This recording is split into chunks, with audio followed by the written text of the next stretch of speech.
Hey guys, it's Josh here at Porter Valley Ranch, and it's Friday morning. Gonna start a new thing. Gonna go around and feed all of our animals. We've been putting out a lot of videos for about the last year and a couple months. We're well over 100 videos at this point, but we have what I like to refer to as YouTube ADD. Rachel and I are both creative people. We've always been creative people. I was a musician, she was a dancer. I was an art major in college, she was a PR major in college. So doing the same thing over and over is not really in our DNA.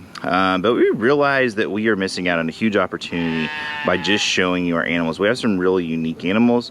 We have some really cool animals. And we get distracted by life. We have 3 little boys. We have a now 13-year-old, a 9-year-old, and a 6-year-old. We run a business. We're very involved in different things in our community and stuff like that. So we get distracted, and we realize that that's not always the best thing for a YouTube channel. And we realize that a lot of you are here because you want to see our farm. So we are going to start attempting, and by that I mean strongly attempting, to give you a video every Friday where we take you around and just kind of show you what's happening on the farm, with our animals, with our livestock, with our operation here. So today is the first of those. I think we're just gonna call it the Friday farm vlog or Friday farm something or other. So in the comments below, why don't you tell us what's your idea of a good name for this, I guess, what would it be called? Like an episode or a series? What is a good name for this series here at Porter Valley Ranch? Friday mornings, going around, checking all the animals, letting you guys see what's going on. The other thing is we don't really do live streams because our internet's terrible. We live in a strange pocket where there is no good internet. So we've tried live streams, they just don't really work out very well. So we're gonna use this as our community. We're going to film these. You guys can ask us questions. We're happy to answer your questions. We're happy to interact with people. We just don't really have a good forum to do it because our live streams don't work out very well. So we're gonna start here in the sheep pen. This is our flock, our sheep flock over here. So every day I get up, come over here, get some feed out of this bucket, and then we dump it over here in there. And you can see they all go crazy. Sheep aren't the smartest animals in the world, so we have multiples like that. It's important whenever you are feeding animals. Also, I have my cool Mickey Mouse cup. It's important when you're feeding animals not to feed them on the ground, if at all possible, because there's a lot of diseases and parasites can be picked up off the ground, either off droppings. Worms obviously live on the ground, they can pick those up, things like that. So try to feed them in a container if possible.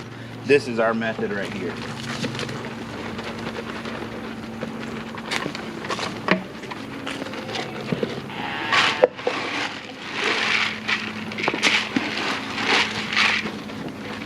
All right, so those are all the girls, all the ewes. We're gonna come back to those in a minute because we've got something happening next week with a lot of the ewes. So we're gonna feed everything else and we'll come back and talk about those here in just a minute.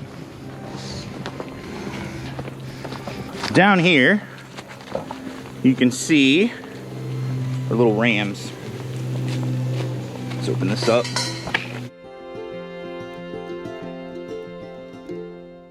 All right, so this is Paul. Paul is the harlequin, he's the spotted one. And this is George, our little baby doll. So we are now entering into what is called rut, breeding season. And you can see these woods over here.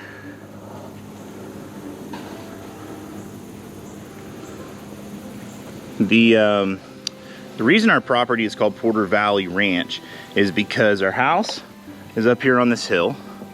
We have a barn on this hill. And then, if you look right here, you can see this cliff. So, the majority of our 17 acres is down there in the river bottom. There's a big creek called Polecat Creek that feeds the Arkansas River, which eventually goes to Mississippi.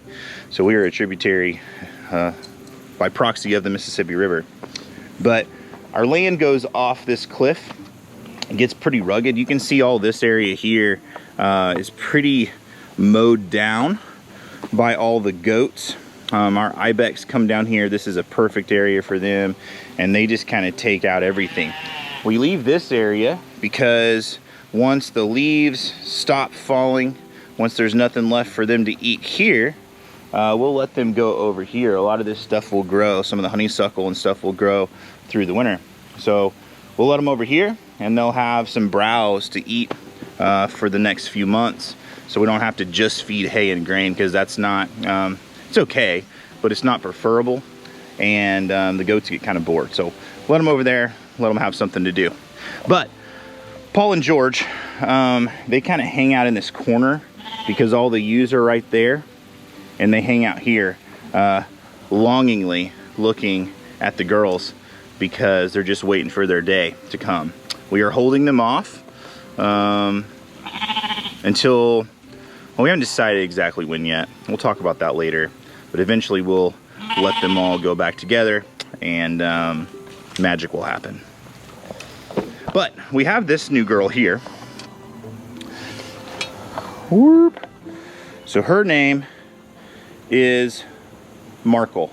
Here you go. Come here. Come on. So we just picked her up last week. She's a little skittish. Here you go. See all this trash over here? I have to pick that up later too.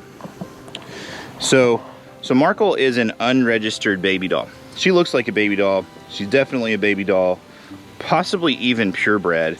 But at some point, her papers lapsed, right? So either her or her parents, she doesn't have papers. So what we're gonna do with her, all of our baby dolls are registered. All of our harlequins are registered. So we're gonna take her as an unregistered baby doll sheep, and we're going to breed her to Paul, who is our harlequin ram.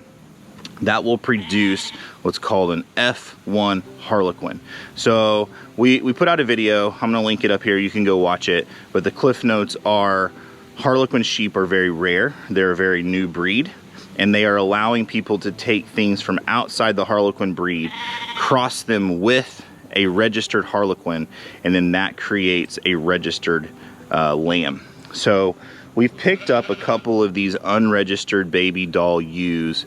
We're gonna breed them to our registered harlequin, and then that will create an F1 harlequin, which is the bottom of the registration chain.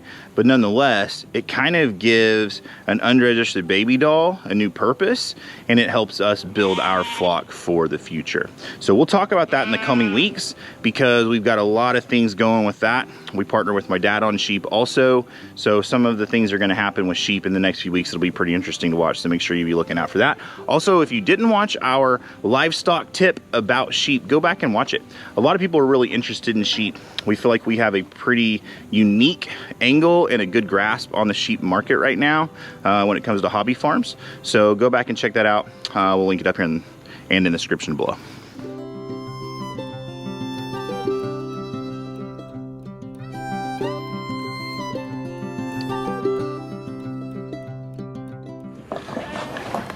We need to feed this stuff to the goats, but we're gonna skip the goats. We're gonna go to chickens next.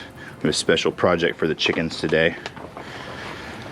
Also, our property's kind of a mess. I apologize for that.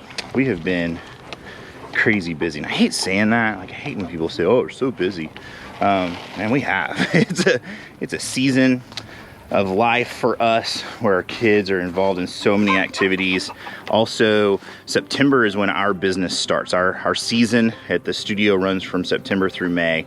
So August into the 1st of September is always really crazy with enrolling new kids and establishing, you know, new policies, things like that.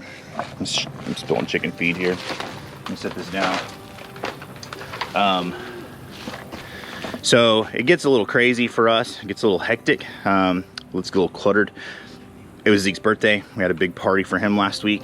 Also, I went to New York City with my dad. My dad was a chaplain at the morgue of Ground Zero in New York City, and I had the chance to go with him and my brother to the memorial services for the 20th anniversary. Got a video coming out on that. There was so much footage that it's taken me a while to edit. Video coming out on that soon, but just know that we haven't been posting a whole lot because of those reasons. Also, that's why some things around here are kind of a mess, but we're gonna get them cleaned up. We're gonna get back on track. So today, Zeke has these Silkie chickens over here in this coop. He actually went to, big announcement here, we went to the Creek County Fair last weekend. We've got a video coming out about that too. Stay tuned. How to wash your chickens. It's great. We went to the Creek County Fair and we won Best of Breed. And also one of ours won the Best Variety. And then Kai won something also. I'll show you that here in just a second. But Zeke raises these Silkies. He's got some really good high quality Silkies. He sells them. If you haven't checked out Zeke's Beaks over on Facebook, go check it out. You can buy some of his chicks, but they haven't been laying. It's been really hot, and we also introduced a new rooster to the flock. So they haven't been laying, and so we looked up some information, and people say to put cayenne pepper on their food or in their water, and it kind of shocks them back into laying some eggs. So that's what we're gonna do today. I have this little bowl here. This came from the Creek County Fair, and it cost me, this cost me $20. Actually, Jack Madden, what's up, Jack? Cost Jack Madden $20 for some French fries and 2 chicken strips and a drink, which is crazy. So, $20 chicken feeder we have here. That's what it's gonna be now. So, I'm gonna take that. I'm gonna put some of this Flock Party mix on there just to kind of give them a treat. Like this. Mealworms. That's what everybody needs in their life. Then, for the special ingredient, we're gonna take some of this cayenne pepper and we're gonna sprinkle it on the top. Farmers say that cayenne pepper will kind of shock the chickens back into laying. I don't know how much to add. Is that enough? Is that enough? Is that enough? I don't know. Tell me in the comments. I'm not a chicken person. Zeke does all our chicken business. I'm gonna stir it up a little bit. Give him a little bit more. What do you think? Is that enough? Say when. Tell me when. Is that good? Is that good? Okay. These can catch on fire. It's my fault. So I'm gonna set this in the chicken cage here. Coop. I think this is called a coop. Come here. See if they like that.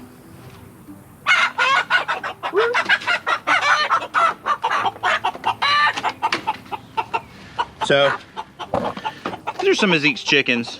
This is a satin showgirl is what it is. It's a naked neck satin showgirl paint. It's a paint. I'm learning the words. I don't know them all yet, but I'm learning.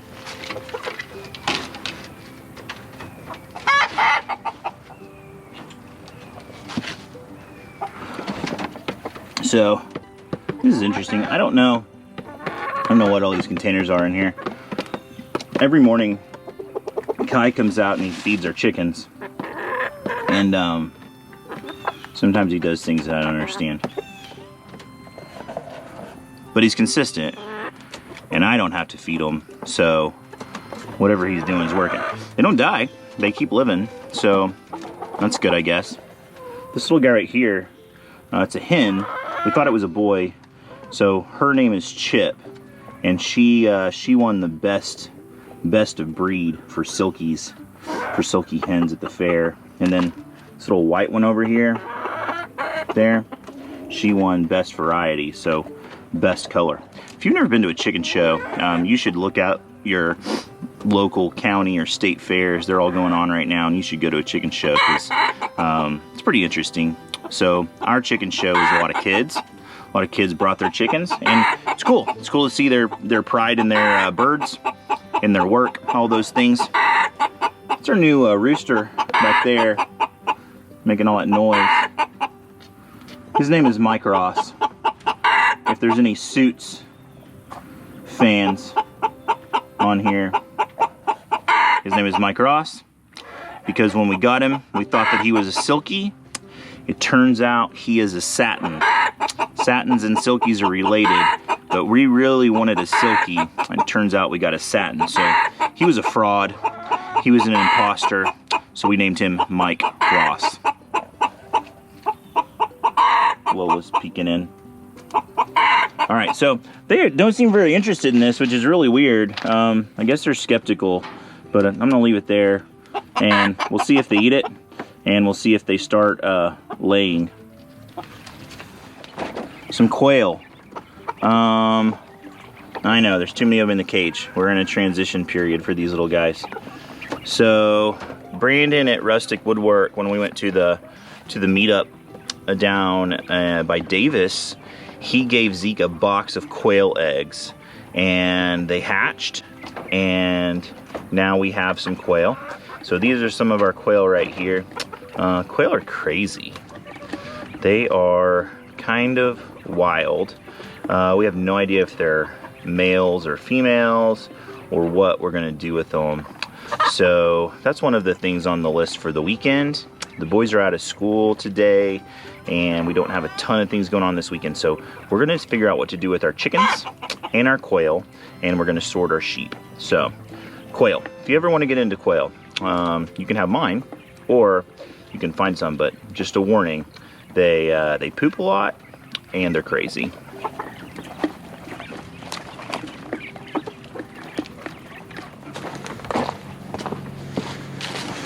Okay, so this little dog kennel here is home to our potluck chicken herd, chicken flock, whatever it's called.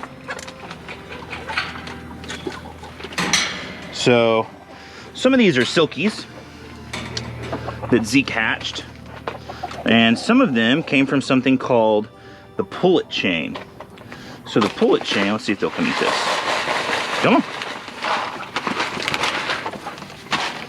So the pullet chain is through our local 4-H, and you pay a little bit of money, not very much, and you get chicks. So you pick which breed of chicks you want, and then they send you 5 chicks or 10 chicks, depending on how much you pay for. And we picked 2 breeds. I don't even know what they are. I know Kaiser Delawares. I don't even know what Zeke's are. They're those little like black and white speckly ones right there. So I don't know what they are. Anyway, so you raise them for a couple months, and then you take them back to the county fair, and then it's like a show. It's a competition.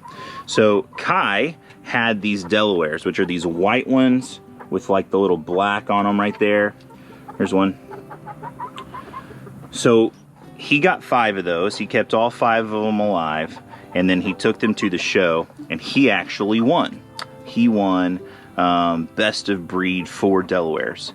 Then they auction them off later in the day. So people who want to buy chickens can buy the chickens that were in this show. They know the money's going to the kids who worked hard, which is cool. But they also know that if they buy one that was the winner, they know that it is a quality bird.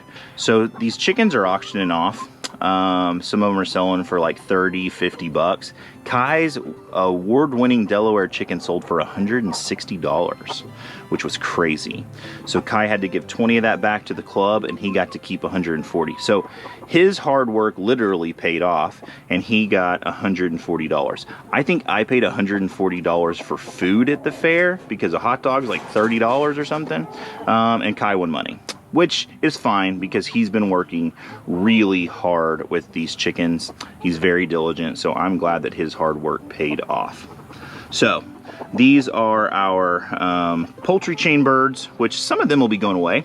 Zeke actually bought 2 also. Like, we sold 2 and then he bought 2. I don't know, him and his cousins had something going on.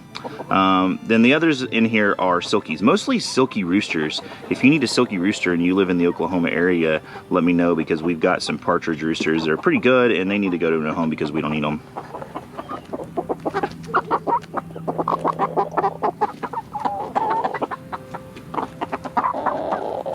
That one needs to be gone. That one needs to be gone. See those little brains on their head? It means they're a rooster. And And that one, this one here is a good looking rooster. He just needs to go somewhere else because we don't need him. I think all these are roosters.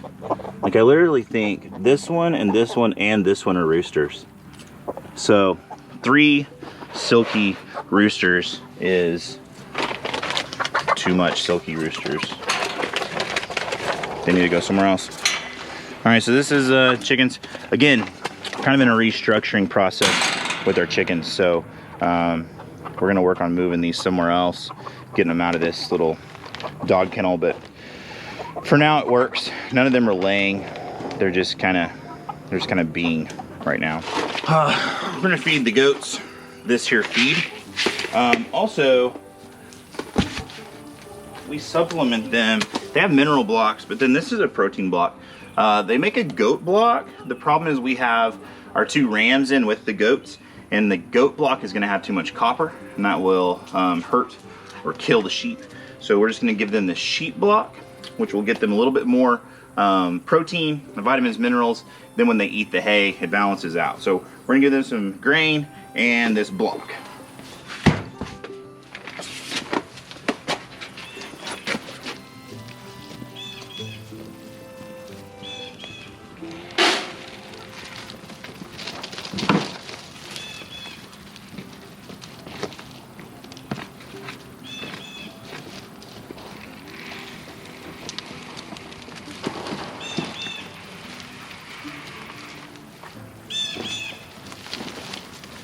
All right, so I put this little block here.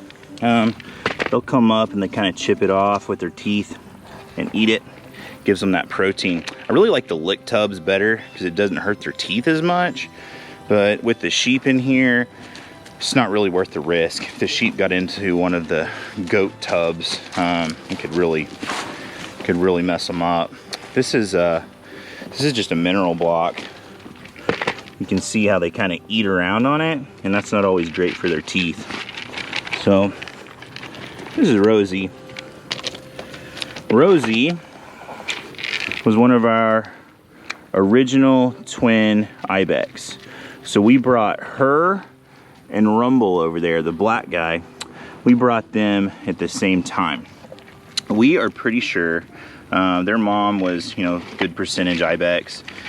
And then she was bred to a Persian Ibex, primarily Persian Ibex. But Rumble came out looking way different. So we're pretty sure that their mom got double bred, which can happen with ruminant animals sometimes. So he was bred to just kind of a mix, a hybrid, I guess you could say, because he is not the right color. So he is now a wether. He doesn't know it.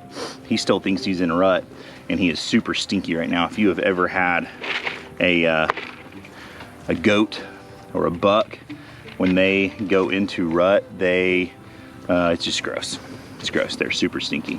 So he thinks he's going to do something this year, but hopefully he can't. And so our breeding system got thrown for a loop. Last year, we went to Nebraska and picked up a zoo quality breeding Nubian Ibex buck. Full blood, amazing, super big, awesome creature. And he died about a month ago.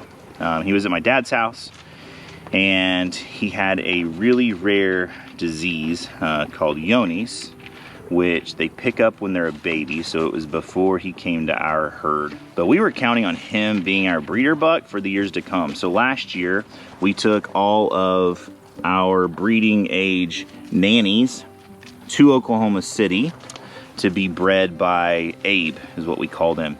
And then he died. So this year, we've got all of these little guys who are extremely high percentage, like upper 90 percentage Ibex, and they are all out of Abe. So you can just see how they're coloring and their little horns. They're starting to get the little knots on their horns. They're everything that you would want them to be. But since Abe is no longer a possibility as a breeder, we have to go to plan B. So it's obviously not going to be Rumble. We don't want that. So my plan is to breed to this little guy right here, and hopefully after Christmas he is mature enough to get the job done, because that would carry on Abe's genetics into our herd. So if you haven't seen about our herd, again, cliff notes, we have Nubian Ibex, which are mountain goats. They're extremely wild. They're pretty rare and exotic. There are probably more in the United States than there are in their natural habitat, which would be in the Middle East in the mountains. But they also are pretty hard to keep alive. They don't have a lot of natural immunity.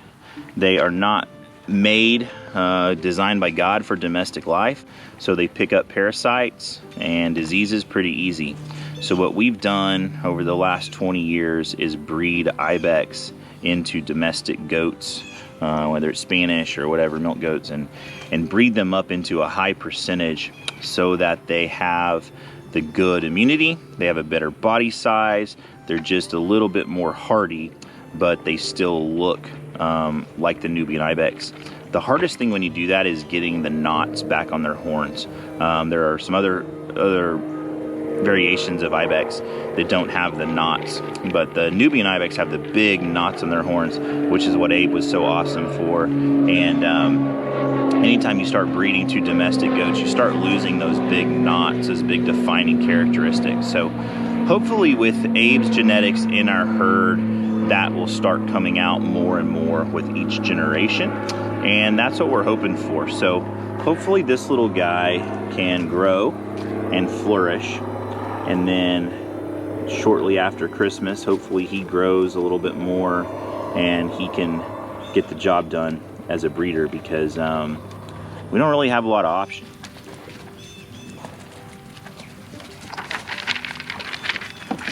This is the little girl. Hey, baby. Hey, baby.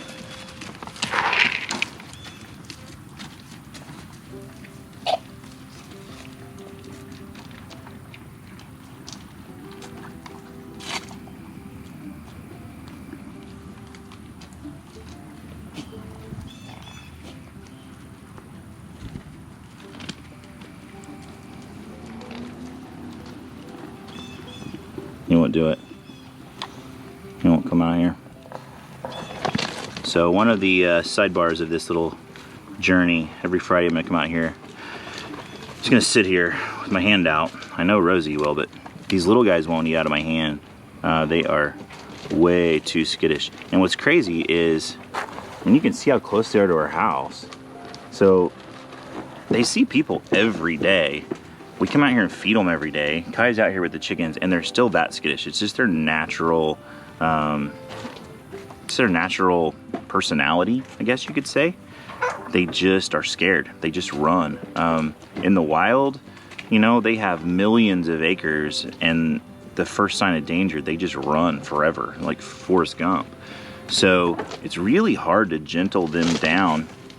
The reason Rosie's gentle is because her mom died, and so we had to bottle feed them for, you know, a couple months to get them up and out of the danger zone.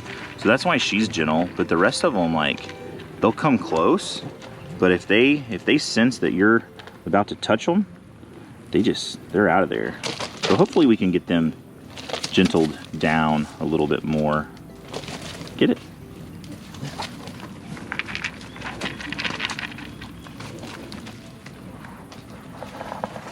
So the reason we keep Rumble number one, he was one of our original herd members. So it's kind of a novelty thing. But the other reason is he protects, you know, the rest of the herd. We have livestock dogs, but Rumble will also protect them from predators. He's kind of like on a cattle ranch, you know, sometimes you'll have a lead steer. Back in the olden days, you know, where they would do like a cattle drive, they'd always have big longhorn steers that would follow the cowboys. They were kind of gentle, and they would lead everyone and make the rest of the cattle feel kind of at peace. And there's kind of a calming effect. So other than rut season, that's what Rumble kind of does. Him and Rosie are just easy going. They trust us, and by them trusting us, it kind of teaches the other, the other Ibex to trust us also. So that's why we keep him around. Hopefully he doesn't become a problem. The only time I think he could become a problem is whenever one of these other bucks gets bigger. If they really start fighting and damaging their horns, then we would have to look at doing something different, because it's really not worth that, because their horns are their showpiece, and that's really where the value comes in these animals, is from their horns. Once they start getting bigger, rolling back and getting those knots. So hopefully he doesn't. Hopefully he concedes to whoever takes over as the paternal figure of Porter Valley Ranch Ibex herd here. Then there's Buddy. Buddy is the old man guard dog. He's not really old. He's 2 years old. He's 2 years old. He was Zeke's pet a couple years ago for, I guess it was for his birthday. Anyway, he's a good dog. He's kind of crazy sometimes, but he does a good job.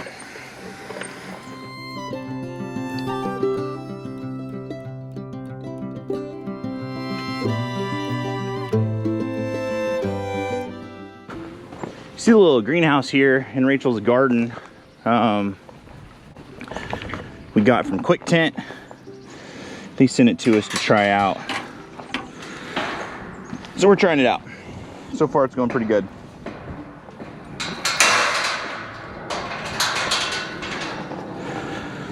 So Quick Tent sent us this. They did not pay us for it, they just sent it to us for free, which is cool. So we've been trying it out. Go back and watch that video.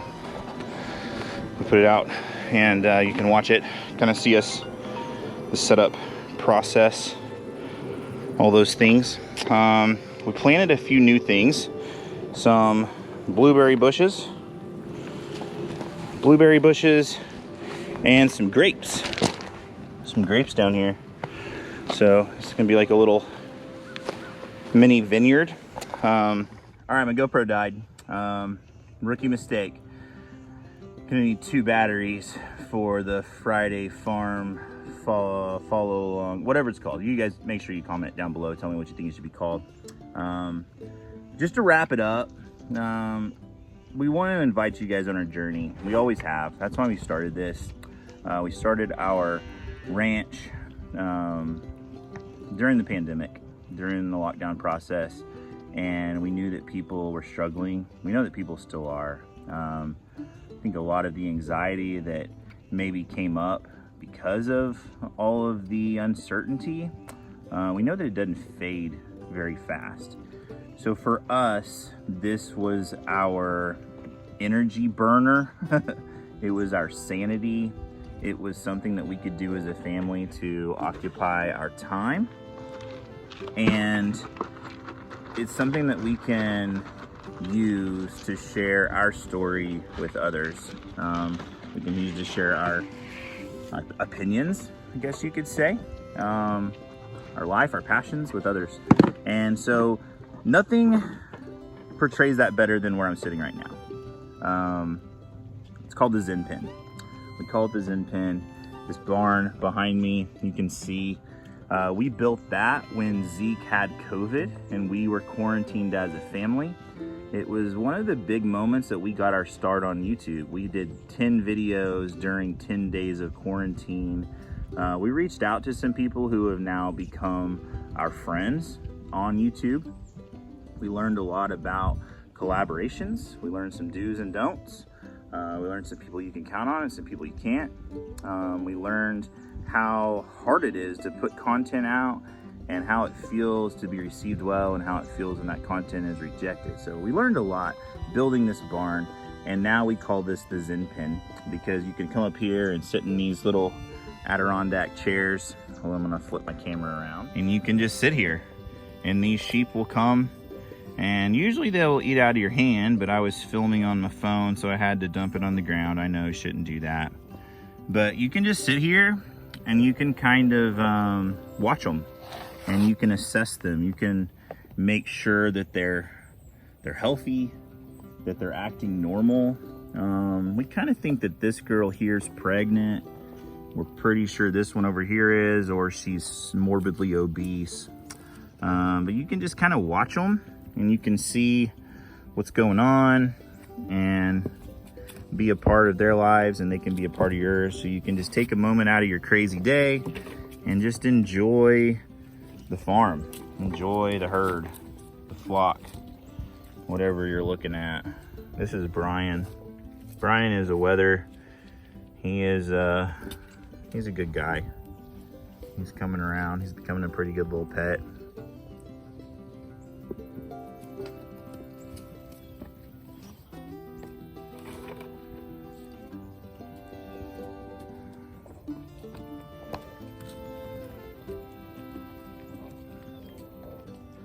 So that's all I have for today.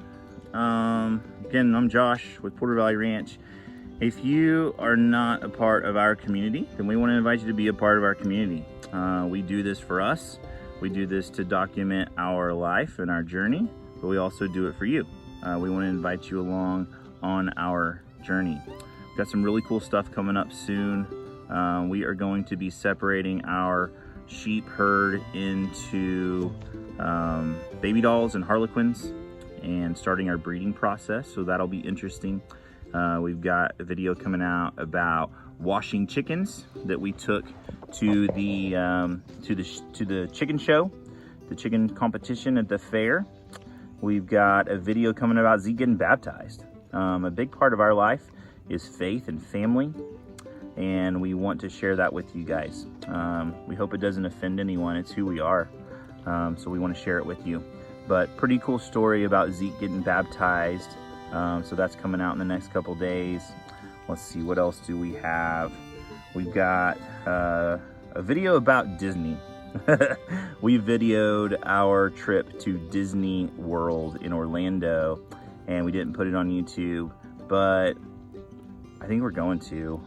Not because it has anything to do with our channel or our farm, but because a big part of this is I want our kids to be able to look back and, you know, it's kind of like a digital scrapbook, right? Rachel did scrapbooking for a while. This is like next level scrapbooking. So Disney videos going up. If you want to watch it, great. If you don't want to watch it, it's fine. But in watching those videos about our family, like, you can learn about our personalities, you can learn about our kids, you can learn about who we are in the little moments. So we appreciate you coming along. Take the time to watch it, comment, like, subscribe, share, do all the things you got to do, because this takes a lot of work and we love doing it, but we also love hearing when people enjoy it. So make sure you leave us a comment, give us some feedback, and don't forget to tell us what this should be called. Fridays on the farm, every Friday morning, whatever. Just let us know. We need your help, and we'll see you guys on the next video.